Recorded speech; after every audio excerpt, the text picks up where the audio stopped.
I have never made my children apologize to nobody. I've never forced them to say sorry because it doesn't make any sense. Let's just get into this because look, if you're sorry, that's something that you have to internalize. Apology is not just words. Apology is action, obviously. And you have to feel wrong. Too many times when I was a kid, I was forced to apologize. Say sorry, say sorry. I didn't even do anything wrong. But that was their way of telling me that this is how I'm supposed to move forward from the situation. Whether it was a sweep under the rug, we're not going to communicate about what happened, what didn't happen, the facts, what's verifiable, what's not. We're just going to make you apologize. And I wasn't sorry. So what are you teaching me? Are you teaching me to lie? Are you teaching me to sweep things under the rug? Are you teaching me failed communication? So I do not ever tell my children to apologize. Rather, I always talk to my children about accountability. And I think that's the biggest thing that we lack in the world as adults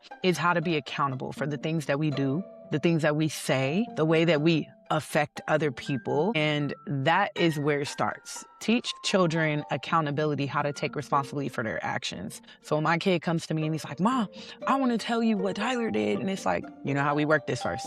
Tell me what you did, and then we'll talk about the rest. Let's be accountable in what we did, whether it was in the beginning, the middle, or the ending of that interaction. We need to be accountable for what our part was. And there are times when, hey, I didn't do anything.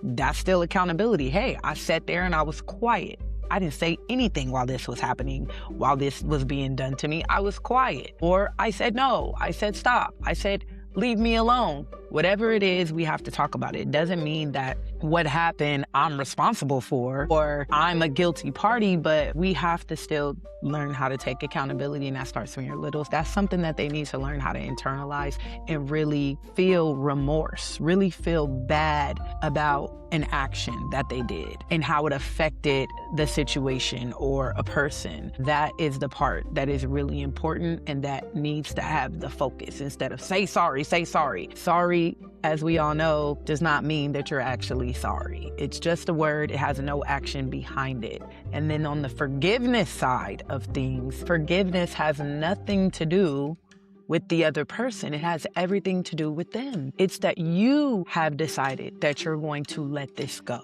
You're not going to allow this to affect you. You're not going to hold bitterness and resentment, because when people are bad people, when people do you wrong, that is not on you.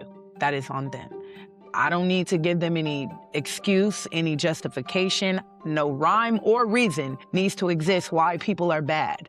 But what I can do is teach my children how to internalize that somebody did something wrong and you can forgive them, but there was a lesson learned for you. So we don't have to continue to hold this in and internalize it, because if you leave these people alone, if you move on, it's over. It's done. I can forgive them because I'm done with this. They'll never have the opportunity to do this thing or things to me ever again. So I can move on and I can live peacefully knowing that it's not my fault that people are effed up people. It just exists, unfortunately.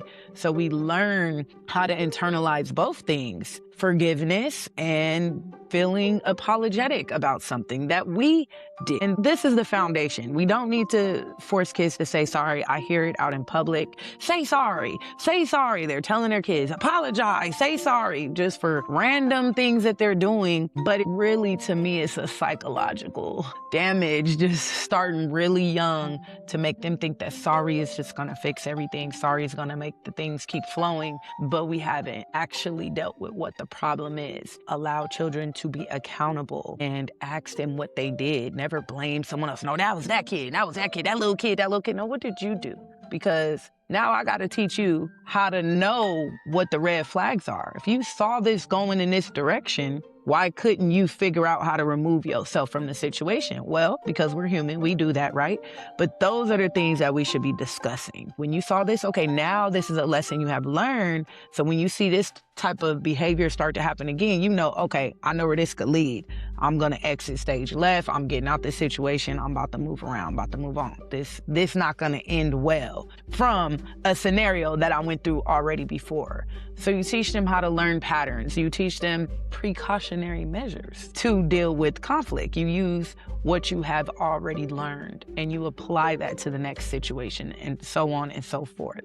Do whatever you want to do with your kids. This ain't my advice to you for your kids, because them your kids. You feed them kids, you raise them kids how you see fit. My kids ain't apologizing to nobody. They ain't saying sorry. And that's just what it is. We doing internal work over here, okay?